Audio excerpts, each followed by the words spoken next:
Previously on Gears. Balls Visual Radio. Let's turn our attention to the world of Formula One.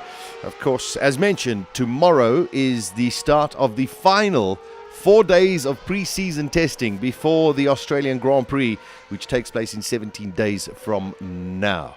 Now, over the past testing that we've had at Jerez and also at Bahrain last week, Renault have been the team or the engine supplier that have been struggling the most, specifically with Red Bull Racing.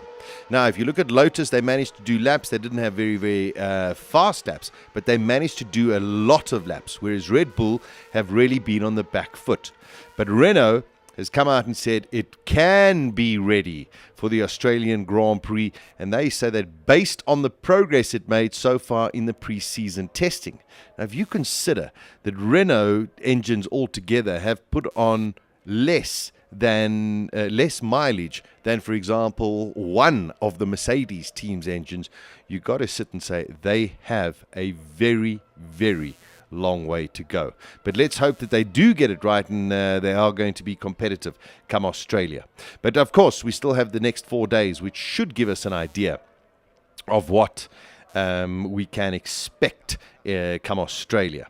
Now, Gary Anderson, who is the technical expert for Autosport magazine, has put together a very, very interesting article based on what we have seen at pre-season testing so far. Now, just to give you an understanding, I'll give you some of the ideas. To give you an idea in the sense of percentages of the fastest times that we saw in Bahrain, Mercedes, McLaren Mercedes, and Force India Mercedes were the top three, with Ferrari down in fourth place, then Williams that has a Mercedes, Sauber that has a Ferrari, and the first of the Renault engine cars coming in seventh place with Lotus Renault. Red Bull all the way down in ninth position.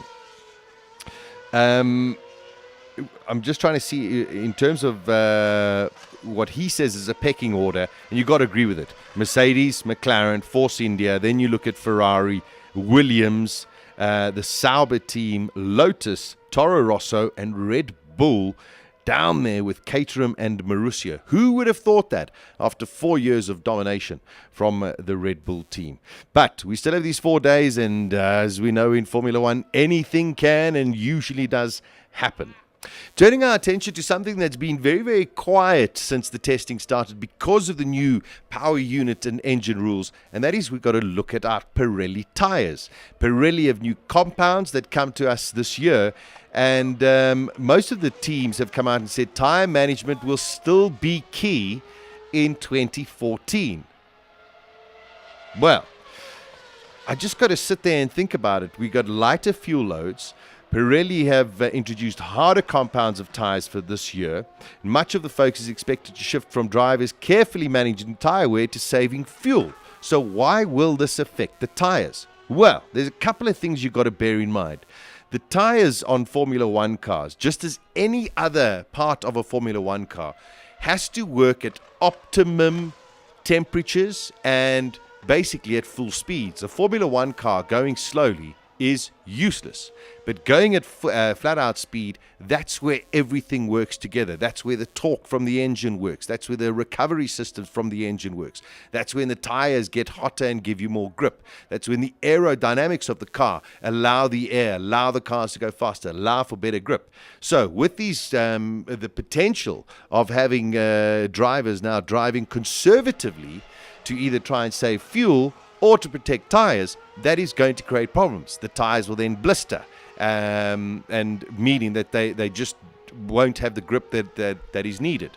So I suspect in these next 4 days of testing, I think we're going to have at least 2 days that are going to be dedicated to race pace, in the sense of how fast and how far can these cars go, basically going flat out.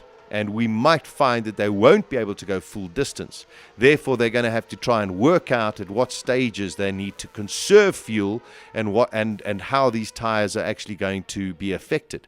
Will they be affected with heavier fuel loads? Will they be affected with lighter fuel loads? These are the data that I think the teams are really, really going to be looking for over these next 4 days.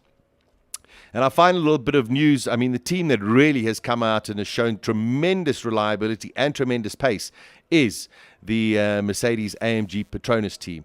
And the executive director, Toto Wolff, has said that they are being humble, yet they are quietly confident going into the season. I think anybody who has a step up going into the first 3 or 4 races this season have got a very, very good chance of winning the 2014 Formula One title. So there we go. That's a look at the world of Formula One this afternoon. Don't forget, later on tonight, we are back, Gary, Vic and myself, on Absolute F1. It's going to be on Supersport at 7:30 live. We'll have complete interaction with you as well. And I think that's going to be on Supersport 5. So don't miss it. Gears. GearsOnBalls.co.za. Weekdays 1 p.m. to 3 p.m.